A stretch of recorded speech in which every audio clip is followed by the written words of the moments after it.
Vamos lá então. Mas olha, gente, louvado seja Deus. Eu fico muito feliz. E eu louvo a Deus porque eu vou dar um testemunho para vocês. Isso não é privilégio do IPAI, não. Onde eu tenho passado, eu tenho visto isso. Com a glória, inclusive no Rio. Não sei se o doutor Ivan estava lá quando eu falei em Botafogo, você estava lá. Lembra em Botafogo, aqueles meninos participando lá na frente também. Em Belo Horizonte. Aqui, olha, era você, isso é verdade. Vocês saíram no Instagram, viu? Teve mais de 150 likes lá. Oi? Vocês estão sempre juntos, né? Tá certo, meu amigo. É igual o trem da Central do Brasil lá, todo mundo junto. Na hora do rush. Bom, vamos lá então. Pode colocar o slide. Nesses 30 minutos que nós temos aqui, eu vou passar para vocês um estudo arqueológico um pouco diferente da Bíblia. Quando a gente estuda a Bíblia, você viu que houve a pergunta da Jennifer lá, com certeza outras perguntas que haveria aqui. Um dos problemas que nos leva a ter dificuldade de entender a Bíblia é o contexto no qual ela foi escrita. Eu vou mostrar para vocês alguns slides aqui, vocês vão me ajudar. Cadê a imagem ali? O que significa isso? Não precisa nem explicar, né?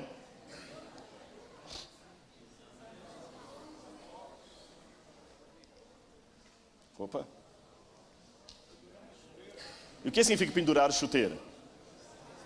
Parar de trabalhar. Parar, né? Pisou? O que é pisar na bola? Não está funcionando.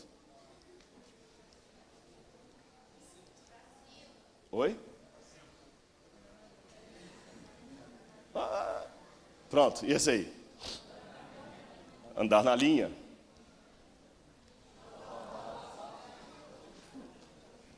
Ai. Dá o John sem braço.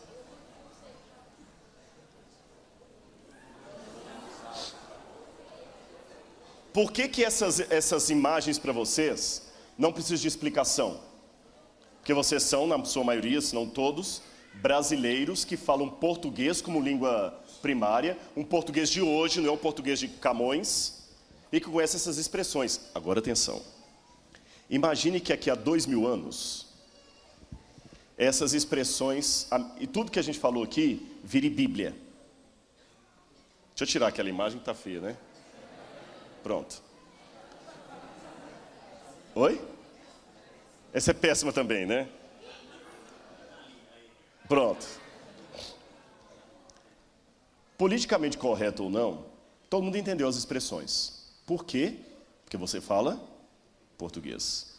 Agora, imagine que daqui a 2000 anos, essas expressões virem Bíblia e estejam sendo usadas numa igreja. As pessoas vão tentar entender se o João sem braço é alguém realmente que perdeu um membro ou é outra coisa. E quem sabe alguém vai fazer uma pergunta para o pastor: o que significa chutar o balde? Pendurar a chuteira? Olha, diz que o pregador chegou e falou: gente, hoje eu estou morto de cansado. Mas como que um morto se cansa? Aí surgiu um movimento dissidente interpretando que os mortos se cansam, porque assim está na Bíblia que o morto cansou. Perceberam a questão? Mas são todas expressões. Vocês acham que a Bíblia também não tem costumes, expressões diferentes? Tem. E para entender a Bíblia, eu acho muito importante entender o contexto. E vou falar com vocês que essa palestra que eu desenvolvi aqui é um estudo que eu estou preparando, eu quero transformar isso em livro. E ele nasceu de um estudo bíblico que eu dei para o sujeito que iluminou isso aqui, ó. Sabe o nome de quem iluminou isso aqui? Peter Garsten. Falecido Peter Garsten. Quando eu conheci o Peter, ele era ateu. Completamente ateu. E o Dr. Milton pediu para eu estudar a Bíblia com o Peter. Eu vinha uma vez por mês, por isso que eu pregava mais no IPAI naquela época do que hoje. Eu vinha uma vez por mês aqui ao Rio, dar estudo para o Peter. Uma vez por mês. E com a graça de Deus, o Peter, antes de morrer, já tinha aceitado a Deus, aceitou a Jesus como salvador pessoal. E estava aos poucos se preparando para o batismo. Ele e a Viviane. Só que o Peter acabou falecendo. Mas ele não morreu sem primeiro deixar a marca dele aqui na igreja. E graças à intercessão dele com Oscar Niemeyer, nós temos hoje 3 plantas de igreja adventista feitas, uma vai ser aqui no Rio de Janeiro. Uma planta feita por Oscar Niemeyer custava mais de 300 mil reais. Ele não cobrou nada da igreja. Um ateu que fez uma planta de igreja e escreveu ali. Olha como é que Deus é poderoso para transformar com a palavra. Mas quando eu fui estudar a Bíblia com o Peter, o primeiro pedido que ele me fez foi o seguinte: eu quero um atlas com mapa para eu ver aonde essas histórias aconteceram. Uma cronologia para eu entender quem veio primeiro, se é Davi ou se é Jesus. Senão eu não vou entender. Olha a cabeça de um alemão, que ele era alemão. Estão vendo como é que é organizada? Então, a partir daquele estudo com o Peter, eu estou desenvolvendo para a igreja um estudo contextual da Bíblia, onde a gente pode pegar expressões e explicar. Isso ajudará a esclarecer muitos problemas que as pessoas levantam aí, de várias naturezas. Então, vou dar alguns exemplos para vocês. O microfone sem fio está aí, pastor? Eu queria a participação de alguns. Eu queria que alguém já abrisse para mim Jeremias 1,17 e outro 1 Pedro, mas bem rápido. 1 Pedro 1, verso 13. Eu até dei esse estudo também lá em Botafogo, vocês vão ver de novo, eu peço desculpas por isso. Quem já encontrou, só levantar a mão, que o microfone... Lá no fundo, ali, ó. Naquela direção ali, ó. Ali, ó. Aqui, ó. Lê Jeremias 1,17 e outro vai se preparando em 1 Pedro 1, verso 13. Tudo bem, então Jeremias está aqui na frente. Tu, pois, cinge os teus lombos e levanta-te, e dize-lhes tudo quanto eu te mandar. Não desanimes diante deles, porque eu farei com que não temas na sua presença. Da próxima você vai ler, tá bom? Que já marcou lá. Então, já vai procurando o próximo. Cinge os teus lombos e levanta-te. E o que diz lá em Pedro? Portanto, agora estejam prontos para agir, estejam alertas e coloquem toda a sua esperança na graça de Deus, que será dada a vocês quando Jesus Cristo voltar. Interessante a expressão estejam prontos para agir. Em algumas traduções traz, cingindo os lombos do vosso entendimento. Percebeu que a sua tradução já deu uma explicada. O que é cingir os lombos? Que Deus falou para o profeta, cinge os lombos, levanta-te. O lombo é qual que é a região lombar? Os rins, né? Cingir os lombos. Naquele tempo, os homens usavam aquelas túnicas compridas, túnicas talares. Principalmente quando era alguém assim de autoridade. Mas na hora de trabalhar no campo, na hora de levantar para uma guerra, para correr, para qualquer coisa, para viajar, ele tinha que levantar aquilo para ficar com as pernas livres para poder correr. Então ele fazia uma espécie de fraldão aqui. Ele pegava aquela túnica, amarrava nos rins, aqui na cintura, cingia. Cingir é amarrar um pano aqui. Cingir. Ele amarrava o pano aqui, algumas expressões trazem amarrando os rins. Aí ele estava pronto para sair para a batalha, como vocês podem ver ali, ó. Estão percebendo aqui, ó? Ó. Então ele amarrava, e ele, naquela própria cinto que ele fazia com a roupa aqui, ele podia colocar uma garrafa para levar água, ele podia colocar um pequeno faca para se proteger de animal ou de bandido na estrada, ele podia colocar um utensílio para levar azeite para machucado, igual do bom samaritano. Então cingir os lombos significa preparar para partir, preparar para uma guerra, preparar para uma ação, preparar para o combate, preparar para a colheita. Virou uma expressão idiomática, cingindo os vossos lombos. Viu como é que ficou mais fácil entender agora? É como se fala assim, olha, pé na tábua, vamos embora. Outra expressão da Bíblia. Isso aqui eu vou passar. Opa, está muito rápido aqui. Ok. Agora 2 Coríntios capítulo 2, verso 5. Ela ali, ó. 2 Coríntios capítulo 2, verso 15. 2 Coríntios capítulo 2, verso 15.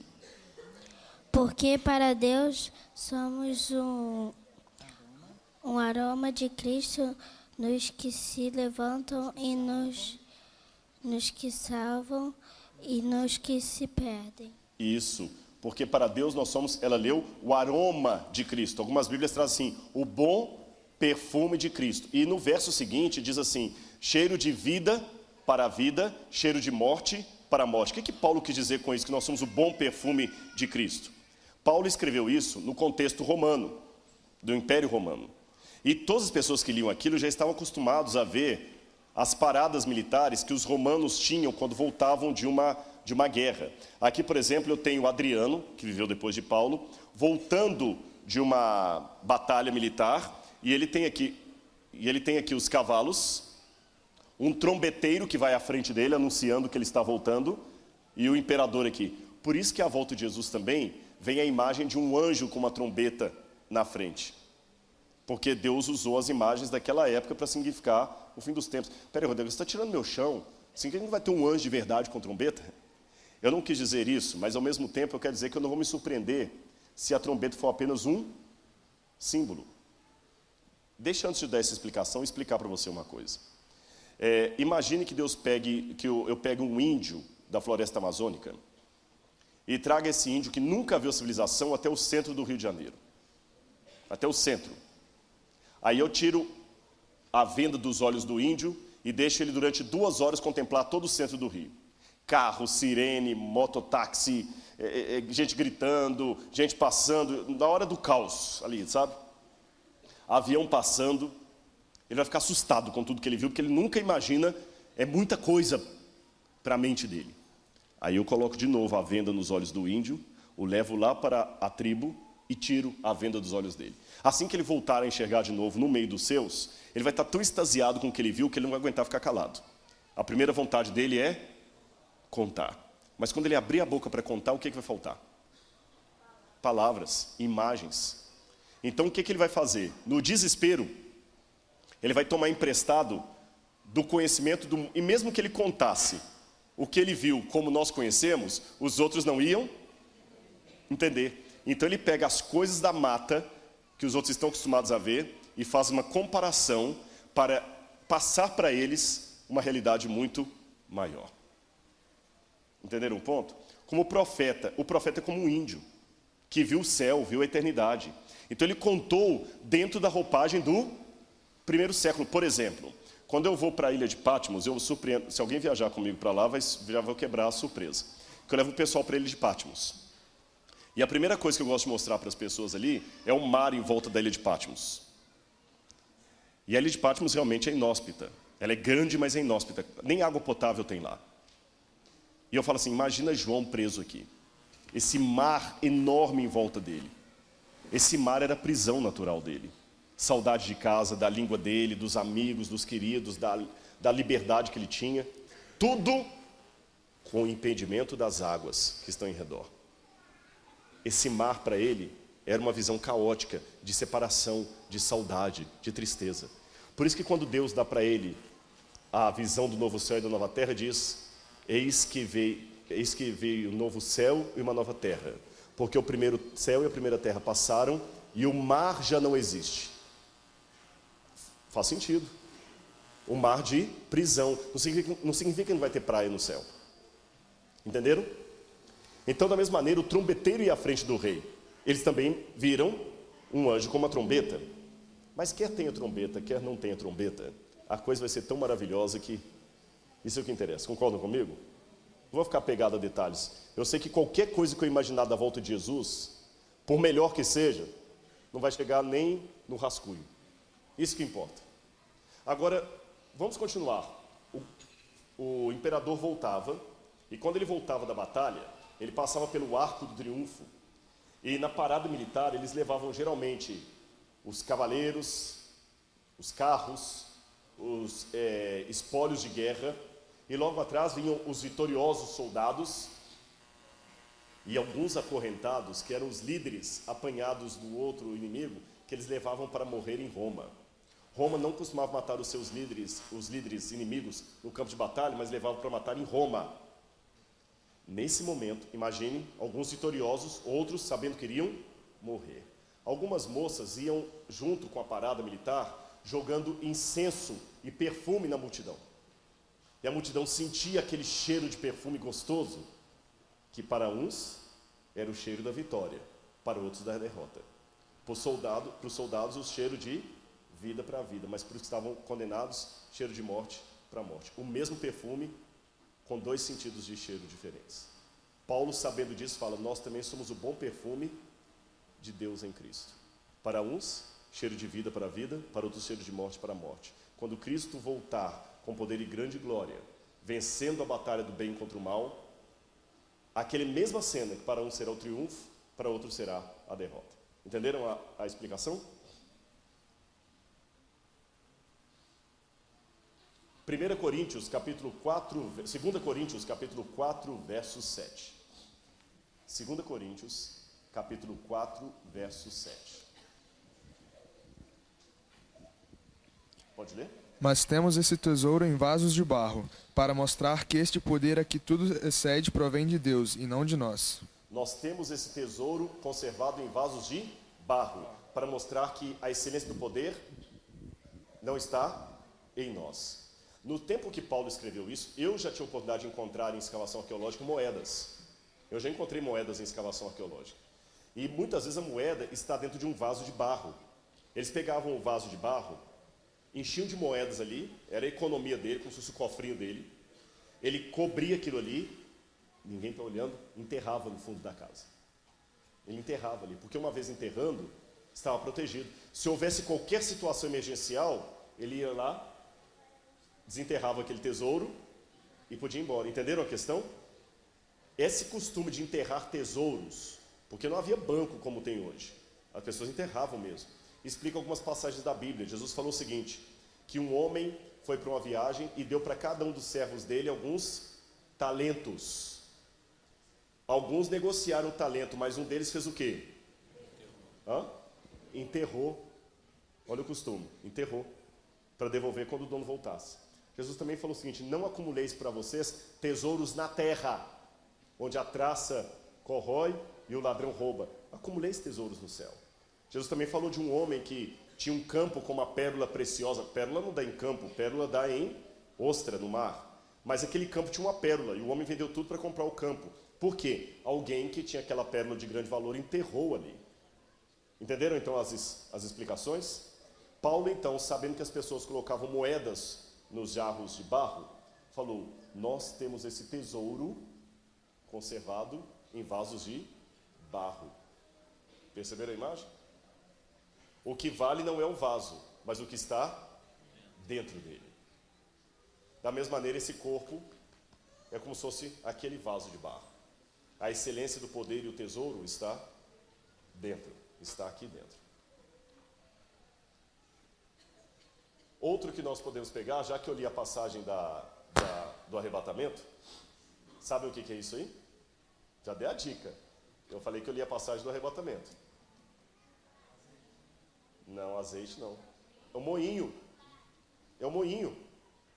Esse moinho está na cidade de Cafarnaum. Aqui é a parte superior dele e aqui é a parte inferior. Vou mostrar as luzes aqui, ó. Aqui, ó. Isso é em Cafarnaum. A parte de cima e a parte de baixo. Eles colocam uma sobre a outra assim. E aonde está marcado aqui, eles colocavam 2 pedaços de madeira e iam rodando e triturando tudo aquilo.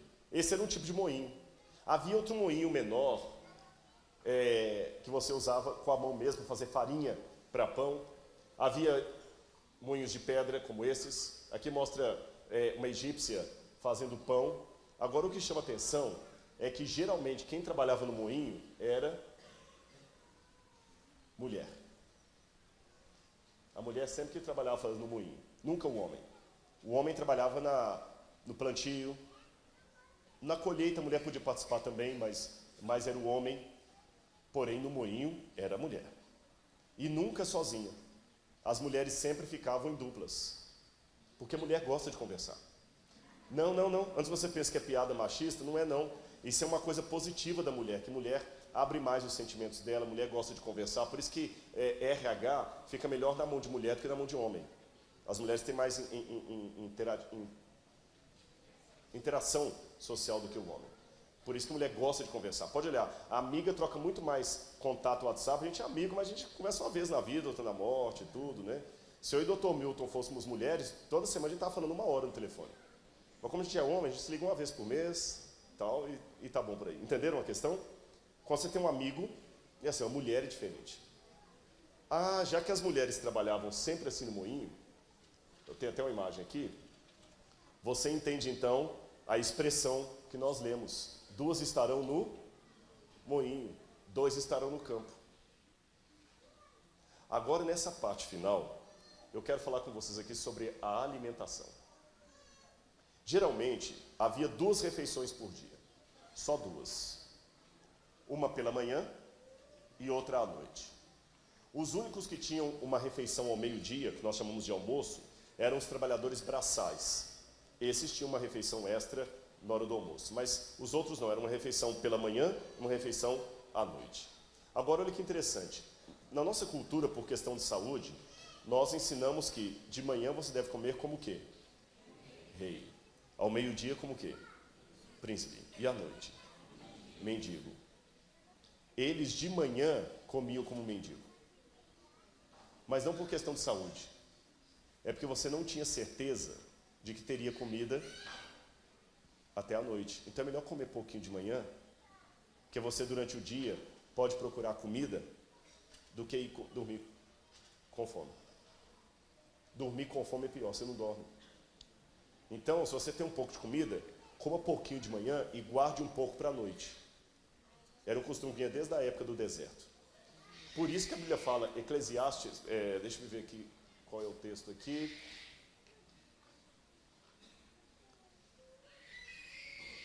Deixa eu ver. Leia para mim Eclesiastes 10, verso 16. Deixa eu ver se é esse texto que eu tenho. Eclesiastes 10, verso 16. Aí da cidade cujo rei é uma criança, deixa eu ver se é esse. É esse? Então pode ler.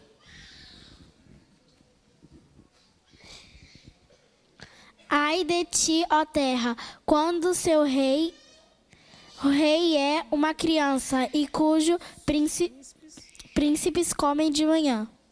Olha, em algumas traduções traz assim: ai de ti, ó cidade, cujo rei é como infantil e os príncipes já banqueteiam pela manhã.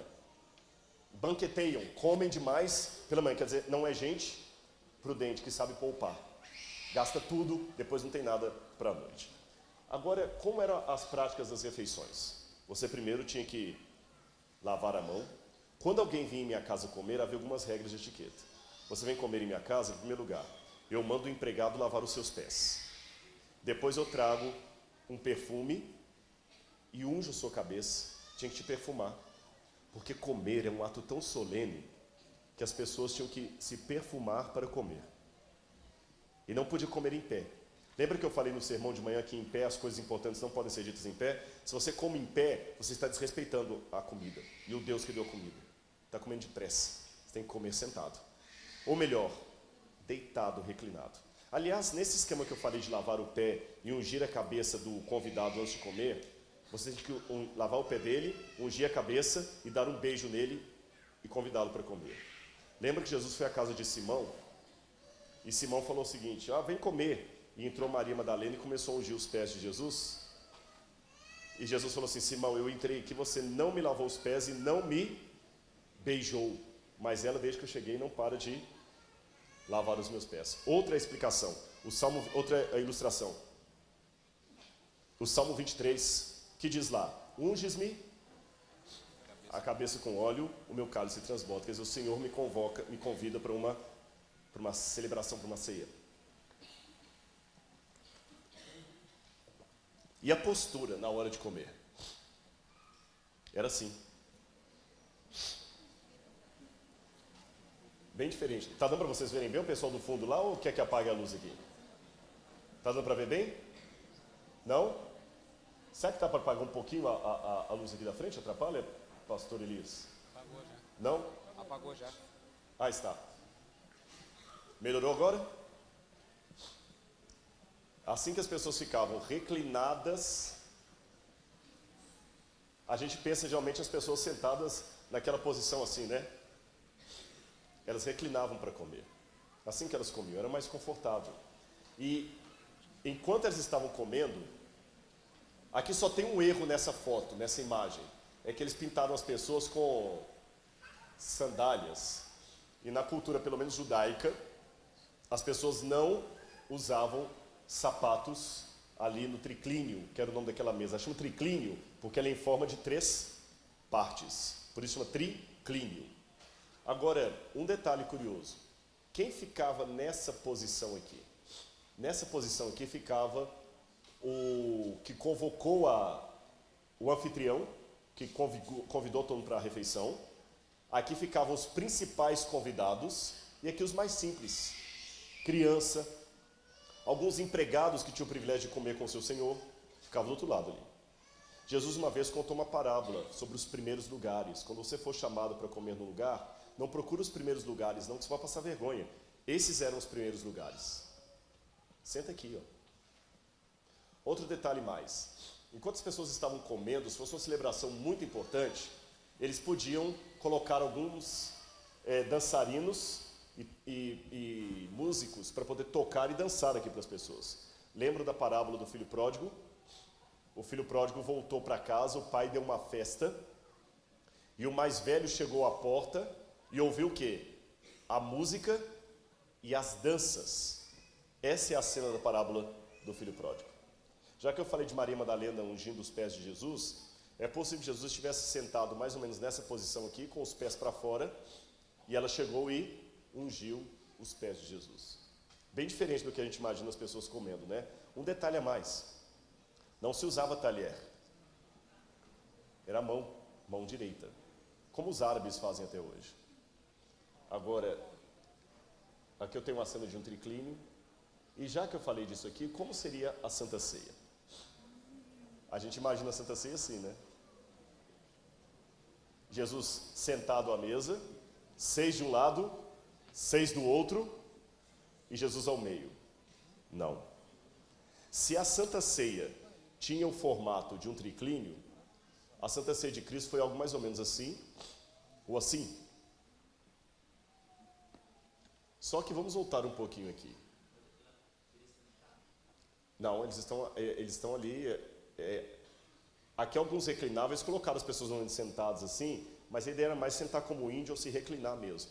Você entendeu? Se fosse no triclínio, você reclinava. Se fosse num colchonete assim, você podia sentar como índio. Era uma posição que para nós é incômoda, mas para eles era mais confortável. Eu já comia assim com beduíno. Não é nada agradável. E tinha que comer com ele no mesmo prato, lá no Sudão. Exatamente, isso mesmo que vocês estão pensando. Com baba e tudo. Agora eu quero voltar nessa imagem aqui para ver uma coisa com vocês que eu já ensinei em outros lugares. Onde estaria a posição de Jesus e dos discípulos ali? Bom, Jesus era o anfitrião. Se ele era o anfitrião, ele não podia estar no meio. Onde é que eu falei que o anfitrião ficava? Aqui, ó. Quer dizer, minto, ele teria que estar no meio aqui, não no meio da mesa do meio. Jesus então estaria mais ou menos onde está essa moça aqui. Aqui ficaria Jesus. Ele era o anfitrião. E onde estariam os discípulos? Vamos ler João, Evangelho de João,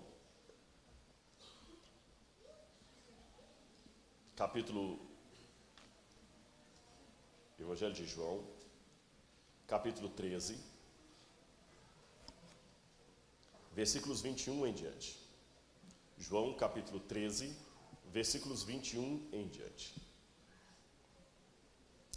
Jesus lavou o pé dos discípulos, foi com eles à mesa, mais ou menos daquele jeito ali, e diz no verso 21, ditas estas coisas, angustiou-se Jesus em espírito e afirmou, em verdade vos digo que um dentre vós me trairá.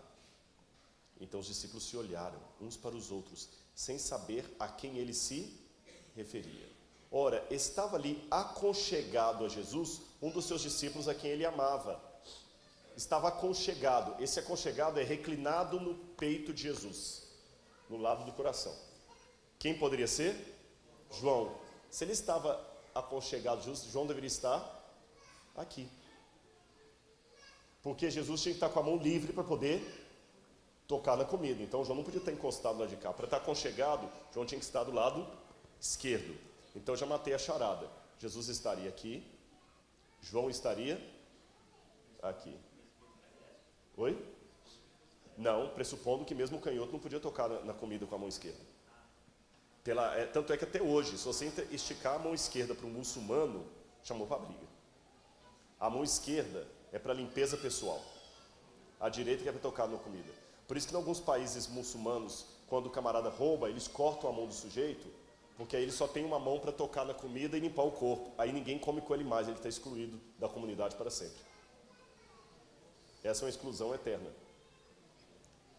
Agora, vamos continuar o texto. Verso 24. A este fez Simão Pedro sinal dizendo-lhe: pergunta quem ele se refere. Ora, a este fez sinal, fez Pedro sinal. Para Pedro fazer sinal para ele, Pedro não podia estar aqui. Senão falaria aqui. Não creio que Pedro também estivesse aqui, porque senão não diria que Pedro fez sinal. Fez sinal é quem está em frente, no grego, semeion. Pedro só poderia estar onde? Num desses 3 lugares aqui. Quem eu falei que ficava ali? Os mais simples. Olha que lição que Jesus dá a Pedro. E enquanto Pedro fez sinal, escuta, pergunta a quem ele se refere, Pedro aqui. Então aquele discípulo, reclinando-se sobre o peito de Jesus, perguntou-lhe: Senhor, quem é? Respondeu Jesus: é aquele a quem eu der um pedaço de pão molhado. Tomou, pois, um pedaço de pão e, tendo molhado, deu a Judas, filho de Simão Iscariotes. Para Jesus poder usar a mão direita, molhar e dar para alguém, Judas tinha que estar onde? Do outro lado. O que a gente percebe? Até o final do seu ministério, Jesus instou com o Judas e o colocou em posição privilegiada. Judas não traiu Jesus porque Jesus falhou com ele. Porque Jesus, pelo contrário, até o final Jesus lutou com Judas. Esses são alguns exemplos que eu poderia dar muitos outros para vocês de como a arqueologia, um estudo do contexto, nos ajuda a compreender a palavra de Deus. Mas eu não posso terminar isso aqui de uma maneira senão espiritual. O que essa verdade de Jesus colocando Judas do seu lado ali, do lado dos mais íntimos, me ensina? Ela me ensina que é mais difícil se perder do que se salvar. Porque para me perder, eu tenho que rejeitar um Deus todo-poderoso. Para me salvar, meu único papel é não atrapalhar o que Ele está fazendo. E já é um grande papel. Não atrapalhe a obra de Deus. E aprenda uma coisa que eu vou dizer, não esqueça disso nunca mais na sua vida. Assim como Ele fez com Judas, Ele vai tentar com cada um de nós até o final. Ninguém vai para o céu porque Deus não quis. Deus está mais interessado em salvar você do que uma mãe de tirar um filho de uma casa pegando fogo. Não se esqueça disso. Deixe o Salvador te encontrar. Deixe Ele salvar você. Para que possamos um dia todos irmos com Ele para o reino celestial e ouvirmos dos lábios do Senhor histórias e verdades que hoje nós ainda nem imaginamos que existem. Que Deus abençoe cada um de vocês. Muito obrigado pela atenção, viu? Oração final? 6 horas em ponto. Já faltam 2 minutos ainda. Muito bem. Que falar numa hora dessa, né? Vocês gostaram ou não? Nós podemos, as horas do sábado aqui, passar, embora não vejo dificuldade da gente dar um aplauso para o Dr. Rodrigo Silva. Um agradecimento. Dr. Rodrigo, que Deus seja louvado por tudo que passamos hoje, pela sua vida, que Ele continue lhe usando dessa forma tão especial, fazendo a diferença e mudando a vida de tantas pessoas. Nós não gostaríamos de ficar apenas aqui. Pastor, vem cá que você tem que agradecer também. Eu queria trazer aqui uma lembrancinha, eu sei que você gosta, o aluno Enister. Eu não sei como você vai levar, mas está aí um problema para você, eu acho que você dá um jeito de levar, né?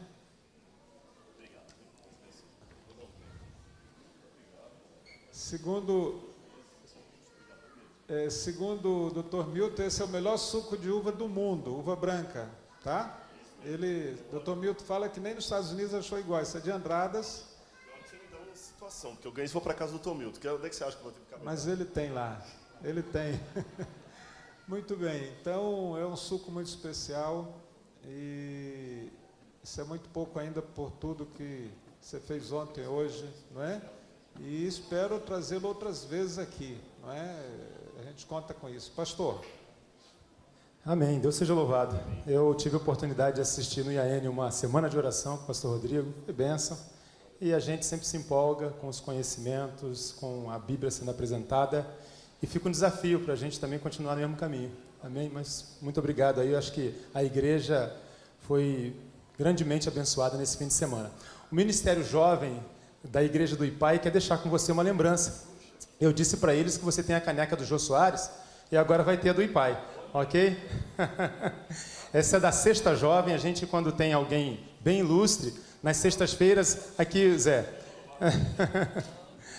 a gente premia com uma lembrança desse momento. E aí, nos debates no início aqui do programa, olha aí, Sexta Jovem e Pai, e a gente está muito feliz aí.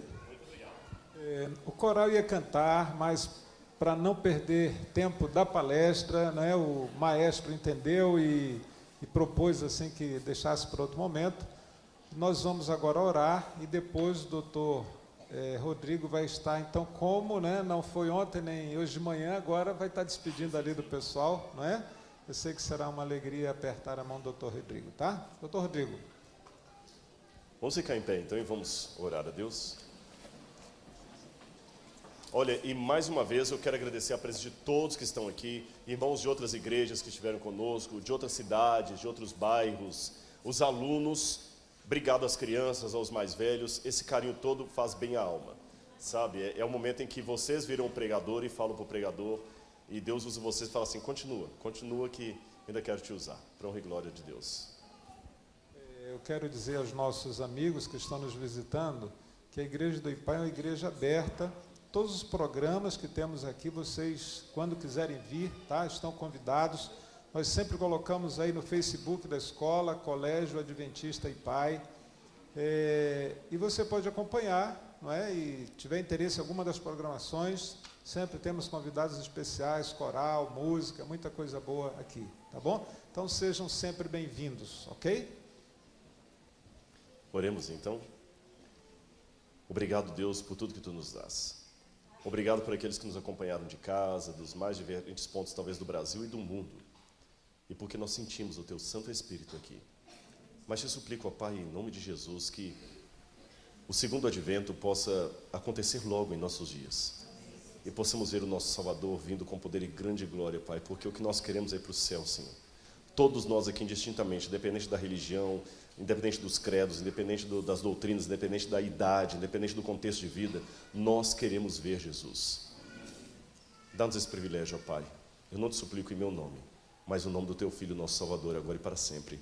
Amém, Senhor. Amém. Que Deus abençoe a todos vocês, viu? Shavuot Tov, boa semana. Que Deus abençoe.